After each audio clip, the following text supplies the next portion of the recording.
Parts of the nose are nostril, septum, nasal cavity,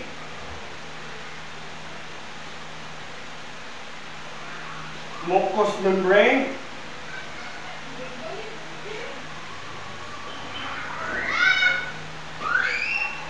mucus, olfactory nerve,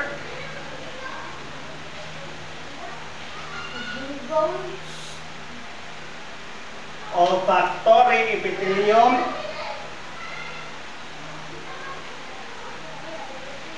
epithelium,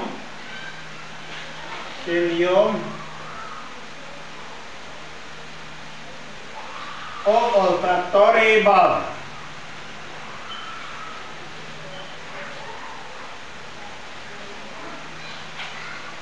These are the parts of the nose. Let's begin with nostril. Ang nostril actually is kanang duha ka bangag sa imong ilong is tawag ang nostril. Two holes. So ito na yun sa, no?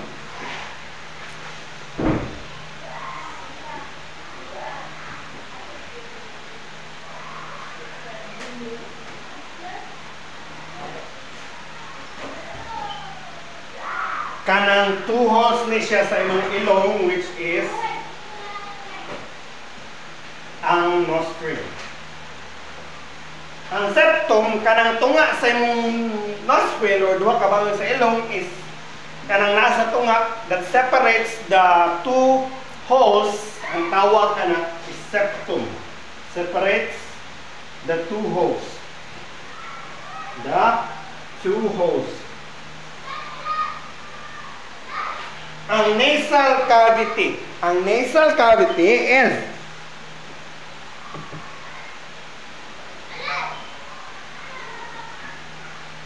connect to the throat. Connect to the throat.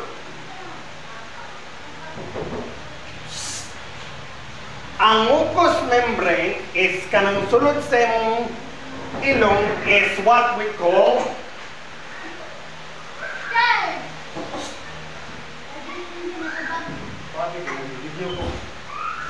mucous membrane is inside your nose. Ang mucous membrane is inside your nose. Ang mucous membrane. Ang mucus is sticky fluids. Sticky fluids. Ang olfactory epithelium is a million receptors. Siya ang first o siya po ang mag-set og signal kang olfactory million receptors. O siya responsible for sending signal kang olfactory nerve. Si olfactory nerve is responsible for sending signal to olfactory bulb. Signal olfactory bulb.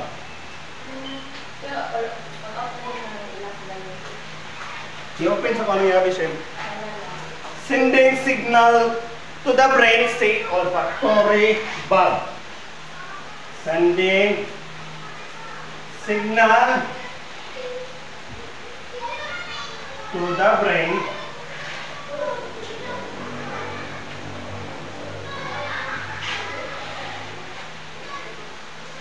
nostril is two holes, septum separate the two holes. Nasal cavity connected to the throat, mucous membrane inside your nose, mucus, sticky fluid, olfactory nerve sending signal to olfactory bulb, olfactory epithelium, million receptors, olfactory bulb sending signals to the brain. Kami na uloy. Sense organ.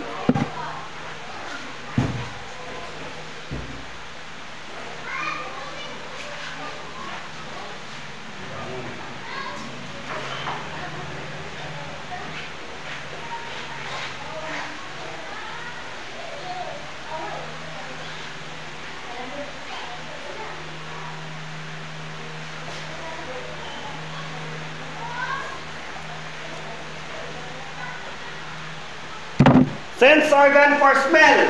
Kinsa man siya? Sense organ for smell.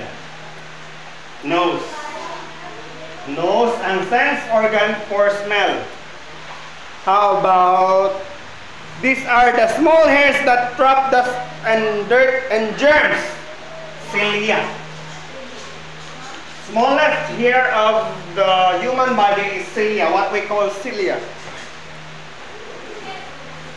These are the openings in the nose that are entry and exit ways for the air. Ang tawagan na is nostril. Agianan sa hangin o gawasanan sa hangin. Nostril.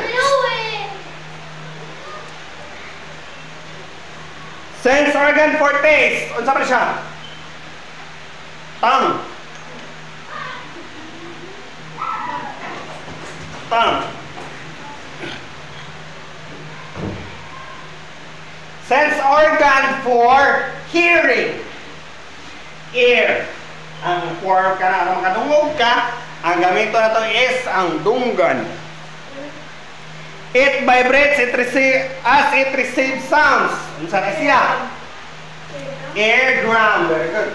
Ear drum ang tawag sa o maka-receive na siya kuan kanang maka-receive siya og sound waves kaya mo vibrate siya. Create signals which travel to the brain sa parts of the ear. Auditory nerve.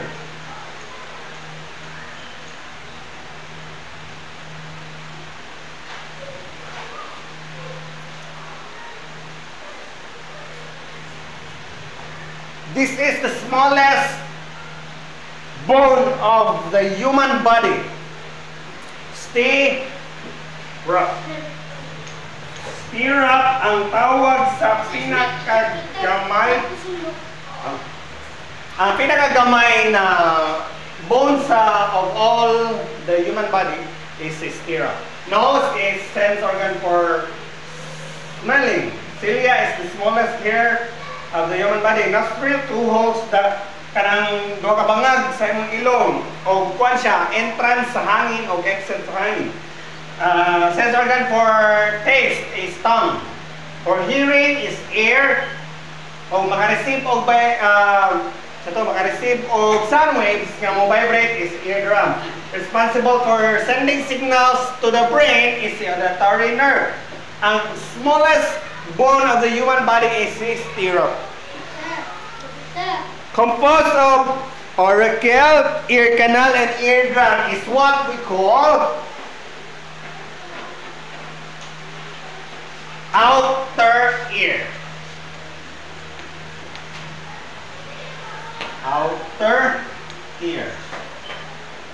Outer ear ang tawag sa auricle, eardrum, o ear canal. Let's proceed sa math. So what's king? What?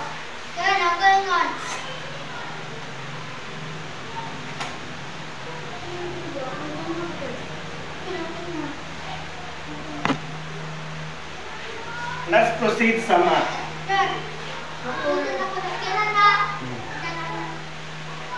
Let's proceed sa math. Louie, come here.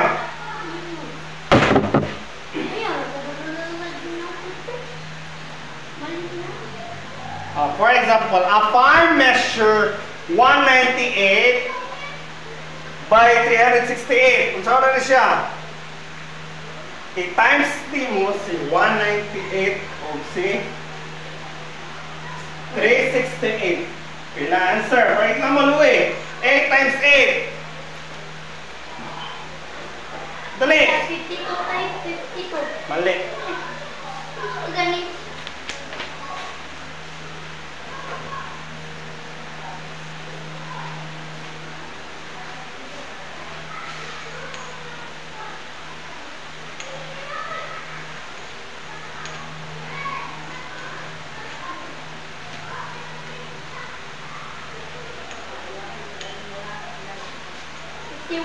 Mali.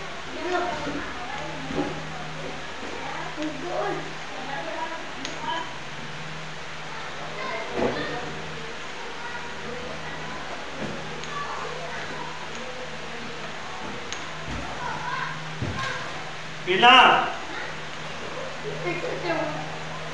64. 4. Carry 6. 8 times 9. 64 plus 9. 64, 65, 66, 69, 70, 71, 72, 73. Plus 6, 73. Plus 6. 73, 74, 75, 76, 77, 78, 79. 79. Carry 7. 8 times 1. 8 plus 7.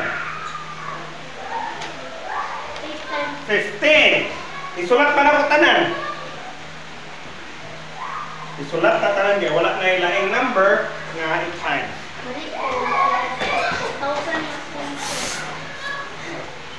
Go outside. Outside.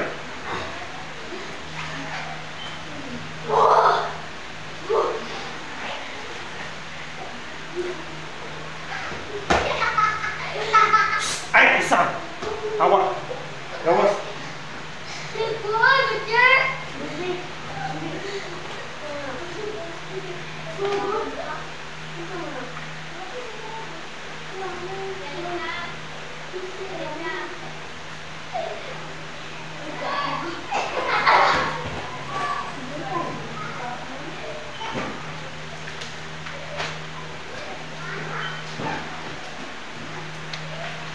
How to say it in English?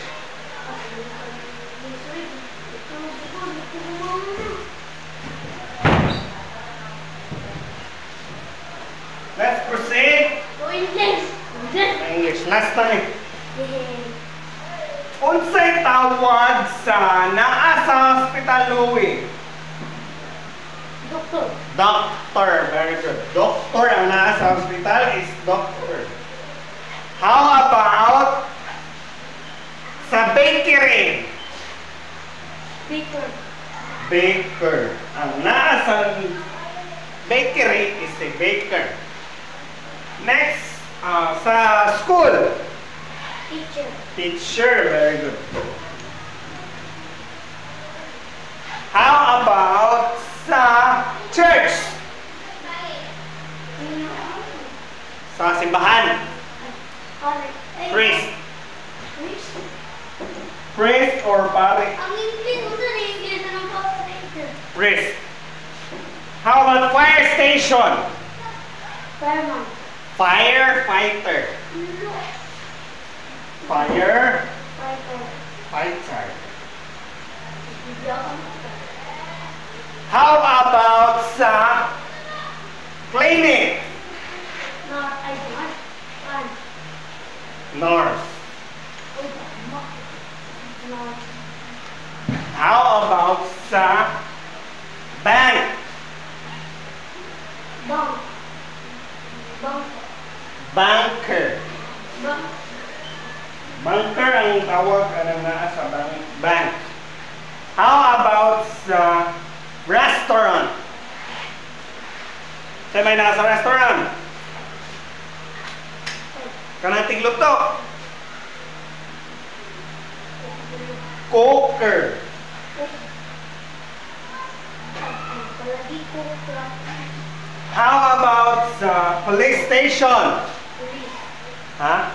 Police. Police. Police. Police. Tama, police. Police. How about sa City Hall? Munisipyo. Mayor. Mayor. Mayor ang naa sa City Hall. Manata. Let's proceed sa mga idiomatic expression. Let's proceed sa idiomatic expression. Unsa na itong ang barrel of laugh? Barrel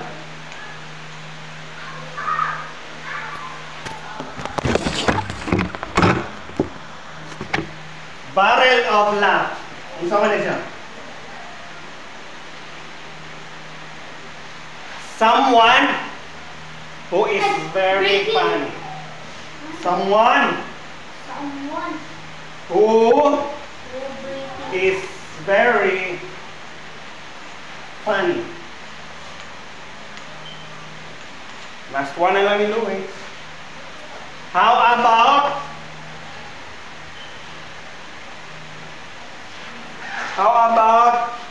old as the hill?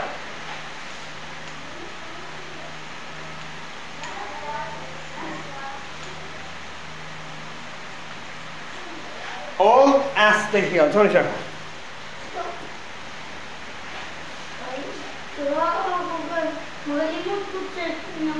Someone who is very old.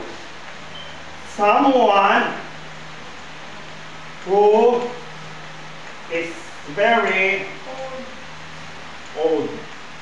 Ang meaning sa old as the hill, someone who is very old. How about sa up for grabs? Bear in mind, Louie, kay exam tomorrow. Up for grabs. Up for grabs. 24 at 250 no? Opo. Sa meaning, sa up for grabs, available for anyone. Available